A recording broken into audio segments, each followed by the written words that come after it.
بخاری اور مسلم کی حدیث ہے، ان امرأة من جہینہ جاءت الى النبی صلی اللہ علیہ وسلم فقالت ان امی نظرت ان تحج فلم تحج حتی ماتت افحج عنہ قال حجی عنہا۔ ایک خاتون، ایک عورت نبی کی خدمت میں حاضر ہوئی، عرض کی یا رسول اللہ، میری ماں نے منت مانگی تھی، غور سے سنیے گا، نظر مانی تھی کہ وہ حج کرے گی، لیکن یا رسول اللہ میری ماں نظر مانی تھی کہ حج کرے گی، لیکن یا رسول اللہ میری ماں کا انتقال ہو گیا۔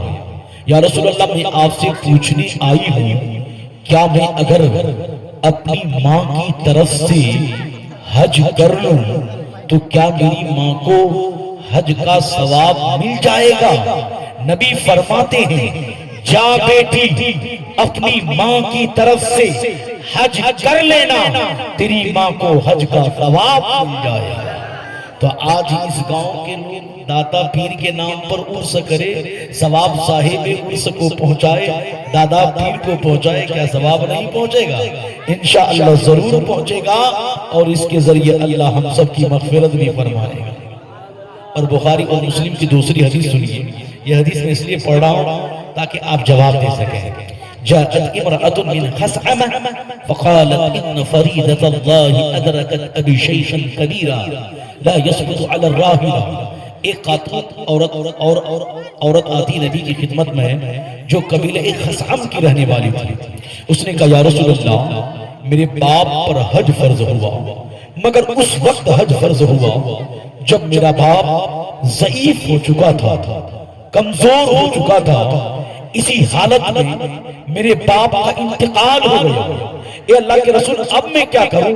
کیا میں اگر اپنی باپ کی طرف سے حج بدل کروں، حج کروں، تو کیا میرے باپ کو اس کا ثواب مل جائے گا؟ نبی فرماتے ہیں جا بیٹی اپنے باپ کی طرف سے حج کر لینا، تیرے باپ کو حج کا ثواب مل جائے گا۔ یہ دونوں حدیث ہیں اس بات پر روشن دلیل ہے کہ زندوں کا نیک عمل کا ثواب مردوں کو پہنچتا ہے۔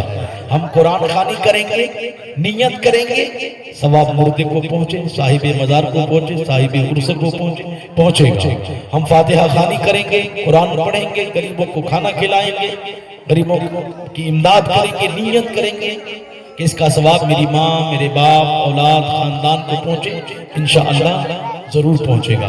آج بہت ساری جماعتیں جو اعتراض کرتے ہیں قرآن ہم پڑھیں، فاتحہ ہم کریں، اس کا ثواب کیسے مردوں کو پہنچ جاتا ہے؟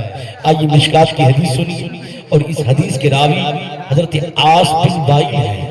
حضرت عاص بن وائل جب نبی کی خدمت میں حاضر ہوتے ہیں، عرض کرتے یا رسول اللہ میرا باپ پوری زندگی آپ کی مخالفت کرتا رہا، حشر و نشر، جنت و دوزخ کا انکار کرتا رہا، تمام امور آخرت کا انکار کرتا رہا، اسلام نہیں لایا، کلمہ نہیں پڑھا، لیکن اے اللہ کے رسول اب میرا باپ مرنے کے قریب آ گیا ہے، اور میرے دونوں بھائیوں کو بلا کر کہہ رہے ہیں اے میرے بیٹے محمد صلی اللہ علیہ وسلم مجھے بار بار اسلام کی دعوت دیتے رہے، کلمہ پڑھنے کو کہا، مگر میں نے اسلام نہیں لایا، کلمہ نہیں پڑھا، لیکن اے میرے بیٹے محمد صلی اللہ علیہ وسلم پر ایمان تو نہیں لایا، اب ڈر لگ رہا ہے، خوف سے محسوس ہو رہا ہے۔ حضرت عاص بن وائل کہتے ہیں یہ اللہ کے رسول میرا بھائی، میرے ملت کے نوجوانوں، اپنے باپ کے نام پر کیا میں اگر اپنے باپ کے نام پر صدقہ کروں، خیرات کروں، حج کروں، تو کیا میرے باپ کو اس کا ثواب پہنچے گا؟ مگر میں تو آپ کا کلمہ پڑھ چکا ہوں، آپ کی غلامی کا پٹا گلے میں ڈال چکا ہوں، اگرچہ معاملہ باپ کا ہے مگر نبی کے مقابلے میں باپ کی کوئی حیثیت نہیں ہے۔ اے اللہ کے رسول میں آپ سے فتویٰ پوچھنے آیا ہوں، کیا میں اگر اپنے باپ کی طرف سے صدقہ کروں، خیرات کروں، قربانی کروں، اصالِ ثواب کروں، تو کیا میرے باپ باپ کو اس کا ثواب پہنچے گا یا نہیں پہنچے گا؟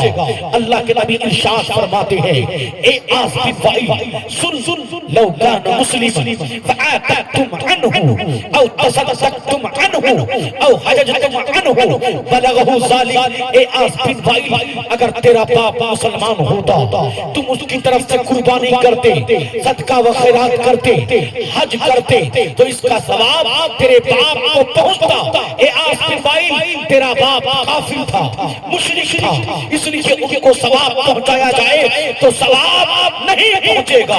پتا چلا، معلوم ہوا کہ ثواب پہنچتا بھی ہے، ثواب نہیں بھی پہنچتا ہے۔ یہ مردوں پر ڈیپینڈ کرتا ہے کہ مردہ کیسا ہے۔ مردہ اگر مسلمان ہے، مردہ اگر نبی کے عشق میں مرا ہے، نبی کی غلامی کا پٹا گلے میں ڈال کے مرا ہے، وہ غوث سے پیار کرتا ہے، خواجہ سے محبت کرتا ہے، اور یہ اکرام ولیوں کے دامن سے وابستہ ہوتا ہے۔ جب وہ اپنے سینے میں نبی کی محبت لے کر مرتا ہے تو ان کو ثواب پہنچایا جائے تو ثواب پہنچتا ہے، ثواب پہنچتا بھی ہے، ثواب نہیں بھی پہنچتا ہے۔ یہ مردوں پر ڈیپینڈ کرتا ہے۔ مردہ اگر سنی صحیح العقیدہ مسلمان ہے تو ثواب پہنچے گا، مردہ اگر کافر اور مشرک ہے تو ثواب نہیں پہنچے گا۔